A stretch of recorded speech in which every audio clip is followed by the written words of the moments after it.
Today, my dad is saving a bird without shooting it this time. In his words. Hi, little bird. Oh, that's what you weren't supposed to do. Get back up there. There you go. He's gonna kill you. He's so mad at you. Don't scream. Don't scream. You're okay, little birdie. Don't cut his tail off. Oh, here comes the mom. Oh no, Mom is not happy.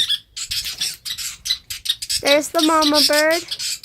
It's really mad at him. Take my daddy.